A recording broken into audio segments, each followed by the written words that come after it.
তাহলে সেই জন্য ভগবান বলছেন ভক্তের হৃদয়ে সদা গোবিন্দের বিশ্রাম। গোবিন্দ কোথায় বিশ্রাম নেয়? কারণ সবার হৃদয় তো অশান্ত, কামনার দিকে ছুটছে সবাই, আর কামনা যুক্ত হৃদয় কখনো শান্ত হয় না। সেই জন্য সবার হৃদয় অশান্ত। এখন তুমি চিন্তা করো না, তুমি তোমার রুমে বসে ঘুমাবে বলে ঠিক করছো, ঘুমাচ্ছ, আর পাশে কে থালা বাটি ইত্যাদি সব বাজাচ্ছে। তুমি কি তোমার ঘুমটা কি সুন্দর হবে, আরামদায়ক হবে, তৃপ্তিদায়ক হবে? এখানে থালা বাটি বাজানো মানে কি? যারা ভক্তিযোগের বাইরে আছে তাদের হৃদয় কি কামনা বাসনায় পূর্ণ হয়ে চঞ্চল হয়ে আছে। সেখানে সবসময় কামনা বাসনার আওয়াজ উঠছে, সেখানে তো ভগবান বিশ্রাম সুখে নিতে পারে না। কিন্তু ভক্তের হৃদয় কি? ভক্তের হৃদয় শান্ত, সেখানে না আছে কামনা, না আছে জড়জাগতিক কোনো বাসনা। সেই জন্য তার হৃদয় হচ্ছে শান্ত, সেখানেই তো ঘুমটা ভালো হবে, সেখানেই তো বিশ্রামটা ভালো হবে। সেই জন্য বলছে ভক্তের হৃদয়ে সদা গোবিন্দের বিশ্রাম। গোবিন্দ সবার হৃদয়ে ঘুরে ঘুরে বেড়ায়, সবার হৃদয়ে অবস্থান করে, কিন্তু ভক্তের হৃদয়ে এসে বিশ্রাম নেন, কারণ তার হৃদয়টাই শান্ত।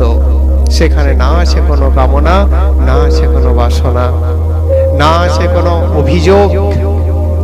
হে প্রভু, তুমি ওকে এই দিলে, আমাকে দিলে না কেন?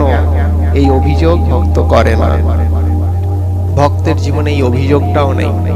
সেই জন্য তার হৃদয় কি সব থেকে শান্ত। তার হৃদয় কি রকম?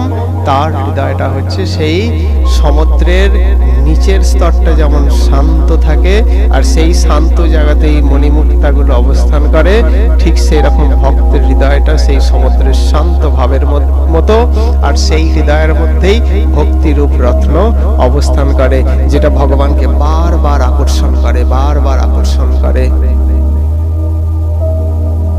সেই জন্য ভগবান বলছেন যে আমি বিশ্রাম নিই তার হৃদয়ে, ভক্তের হৃদয়ে।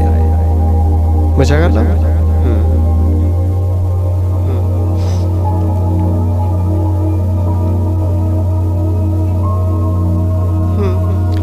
আমি তার মধ্যে, তিনি আমার মধ্যে, এই কথাটার মধ্যে বোঝা যাচ্ছে যে তারা একাত্ম হয়ে যায়।